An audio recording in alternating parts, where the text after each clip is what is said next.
How avoidants act around their real choice versus just an option. It sounds simple, but if you've ever been with an avoidant, you know it's never that simple, because avoidants don't love in straight lines. They love in loops, pull close, then disappear, open up, then shut down. And the confusing part, they don't treat everyone the same. With one person they seem emotionally frozen, detached, unbothered, even cold. But with another, suddenly there's softness, tension, hesitation, as if something inside them actually cares. That difference between when you're their real choice and when you're just an option is where the truth hides. See, avoidants live in a constant battle between wanting connection and needing control. When they sense real emotional risk, the kind that could actually touch them, they start to panic quietly. Their system screams, "Don't get too close," but their heart whispers, "What if I lose this?" That internal war shows up in the smallest, subtlest ways most people miss because they're too busy taking their distance personally. And that's why so many people mistake emotional fear for lack of care. They think, if they pulled away, maybe I never mattered. But with avoidance it's often the opposite. The more you matter, the more they need to pull away to feel safe again. Yet, not everyone triggers that kind of chaos in them. Some people are simply safe zones, good for attention, company, validation, but not connection. Others, they hit something deeper. They become the emotional mirror that no avoidant is ready to face. And that's exactly what this video is about. Decoding how avoidants act, speak and respond around the person who truly affects them, versus the one they simply keep around. In this video we decode the real difference, the subtle emotional contrast between being their real choice and just an option. The first act is emotional access. It's not about what they say, it's about what they let you feel. Because with avoidants, emotions are the one thing they guard more than anything else. Their stories, their fears, their pain, all stay behind a locked door that very few people are ever allowed to open.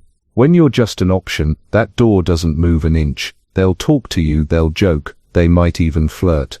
They'll give you a version of themselves that feels close enough to keep you hooked, but distant enough to keep them safe. Everything stays light, safe conversations, surface-level emotions, perfectly managed tone.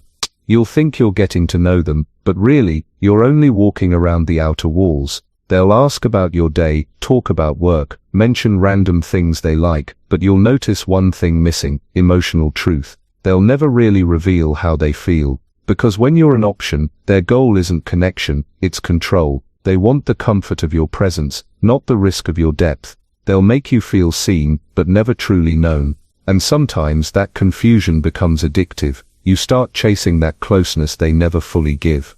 But when you're their real choice, the one they actually want, the entire energy shifts, not loudly, not suddenly, quietly.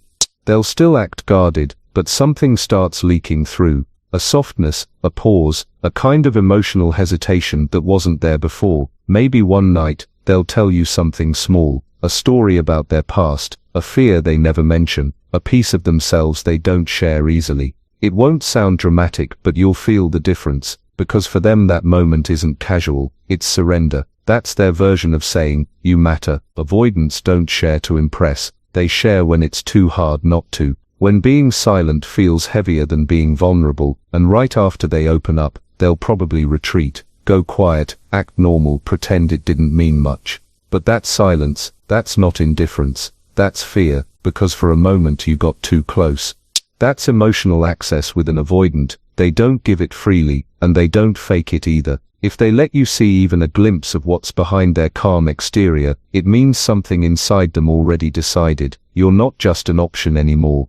The second act is distance and space, and this one confuses almost everyone who's ever loved an avoidant, because when they pull away, it's so easy to believe you did something wrong, that maybe you talked too much, felt too much, wanted too much. But what you don't see is that their distance is not always rejection. Sometimes it's protection. When you're just an option, their distance feels cold, clean, almost effortless. They don't think twice before going silent.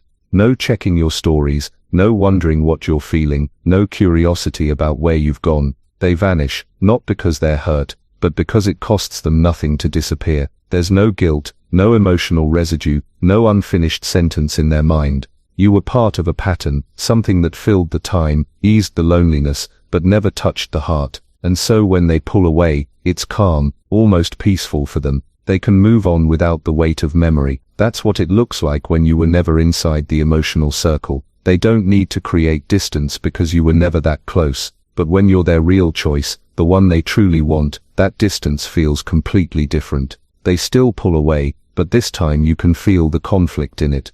Their silence has tension, their absence has energy. It's like they're trying to convince themselves they don't care, while quietly checking if you've noticed. They'll still watch your presence from afar.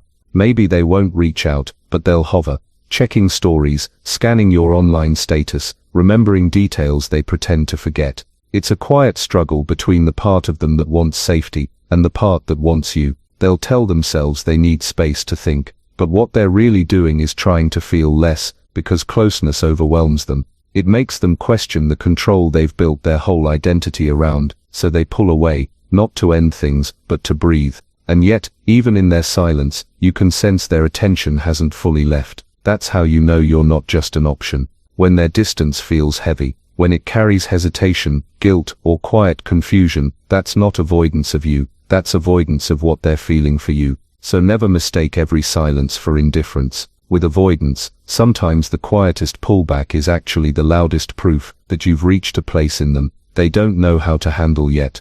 The third act is emotional testing. And this one is tricky, because it never looks like a test. It shows up quietly, in the pauses, in the mixed signals, in the moments where nothing makes sense. Avoidants don't test you with words, they test you with silence. It's their way of asking, will you still stay when I'm not easy to love, without ever saying it out loud. When you're just an option, there's no testing. They don't need to know how deeply you care, because they've already decided you're replaceable. They don't study your reactions or play emotional chess. Their behavior is casual, unbothered, detached. If you pull away, they let you. If you stay, they don't notice much difference. There's no emotional curiosity, no tension, no silent analysis. Because testing for them requires emotional investment, and when you're an option there isn't any. You're part of their comfort zone, not their emotional risk zone. They can be nice, attentive, even affectionate, but it's mechanical, not meaningful. There's no stakes in how you respond. They already know they won't fall apart if you leave, but when you're their real choice, the one who actually gets under their skin, everything changes. That's when the emotional tests begin. They'll suddenly grow quiet after a deep moment. They'll delay a reply. They'll create small spaces of uncertainty, just to see how you'll react. It's not about manipulation, it's fear. They need to confirm that their worst belief, people leave when I'm not perfect, won't come true with you. So they pull back, just a little, and watch. Do you chase them? Do you stay calm? Do you match their silence? Every reaction becomes data for their heart to study, and when you respond with emotional steadiness, not panic, not pleading, that's when something starts to shift in them. Because deep down these little tests are not games, they're their way of trying to feel safe in love, without admitting they're scared of it. They want to know, if I drop my mask, will you still choose me? But they can't ask it directly, so they push you emotionally to find out. That's why, with the one they truly want, their behavior often feels confusing, close one moment, distant the next. It's the tug of war between wanting to trust you and wanting to protect themselves. So when an avoidant tests you, don't rush to prove yourself. Their tests aren't about winning, they're about safety. And if you can hold your ground in their silence, that's when they start to believe that this love might not hurt them the way all the others did. The fourth act is the return phase. It's the moment that always leaves you wondering why now. Because with avoidance, the return never feels random, even when it looks like it. They don't just come back, they circle. It's their way of checking if the emotional door they once closed is still slightly open. When you're just an option, that return is empty, almost mechanical. It comes without weight, without memory, without meaning. A simple "hey, what's up?" or a reaction to your story. Nothing personal, nothing emotional. It's boredom, curiosity, or ego, a momentary flicker of let's see if they still care. There's no tension in their words, no hesitation in their tone. They don't recall anything specific you shared, because to them it wasn't stored in the first place. Their return isn't emotional, it's habitual. They're just checking if the attention is still available, if the comfort still exists. It's like walking into an old cafe, familiar but not meaningful, and when you don't respond, they move on quickly, as if it never mattered. Because when you're an option, Your presence was never a loss, just a convenience they could revisit when it suited them. But when you're their real choice, the one they actually felt something for, the return carries a different weight. They don't come back casually, they come back hesitantly. There's a certain energy in it, almost nervous, almost careful. They might start with small talk, but underneath every word is memory. They'll recall something you once said, a detail you forgot they noticed, or a place tied to a shared moment. That's how you know the difference. Their words carry residue, even if they pretend it's random, it isn't. They've thought about it. They've replayed conversations in their head. They've scrolled, hovered, reread, then finally convinced themselves to reach out, not because they're ready, but because they couldn't ignore the pull anymore.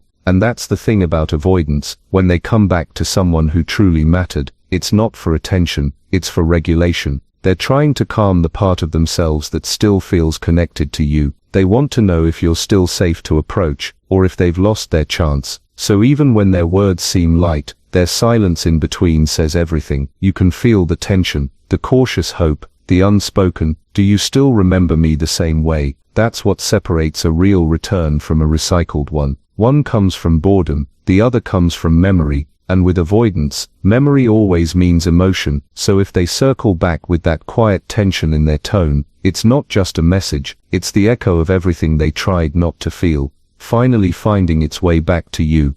The final act is healing insight. This is where you stop decoding them and start coming back to you, because understanding avoidance is never just about knowing their patterns. It's about recognizing how easily we start losing ourselves trying to understand someone who keeps running from love. Here's the truth. Most people don't say, you can't fix an avoidant by proving your worth. You can't heal them by being patient enough, gentle enough, or available enough. Because what they're running from isn't you. It's what you make them feel. You make them feel vulnerable, exposed, seen, and for someone who's spent a lifetime building emotional walls, that's terrifying. So when you start noticing you're being treated like an option, don't chase the confusion. Don't try to earn the connection that should come naturally. Don't go silent just to get a reaction, and don't over-explain to prove you're safe.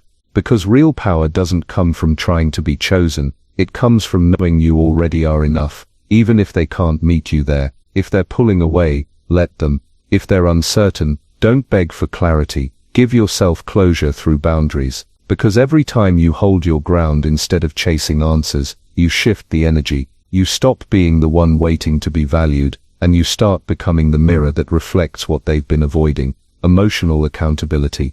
And something remarkable happens when you do that. They feel it. Avoidance might not show it, but they always sense when your focus turns inward. Your silence starts to feel different, not as absence, but as peace. Your calm becomes unsettling, because it forces them to confront their own unrest. And that's the quiet moment when the dynamic flips. The same person who once ran to protect their freedom begins to feel the weight of what they lost. But here's the healing part. That's not your victory to wait for. Your growth isn't about making them return. It's about learning that your worth doesn't depend on who recognizes it. When you stop chasing emotional availability from someone who's scared of it, you make space for love that's ready, consistent and mutual. So if you're in that silence right now, don't fill it with anxiety, fill it with your own clarity. Because the moment you stop proving, chasing, or fixing, you step into your real power, and in that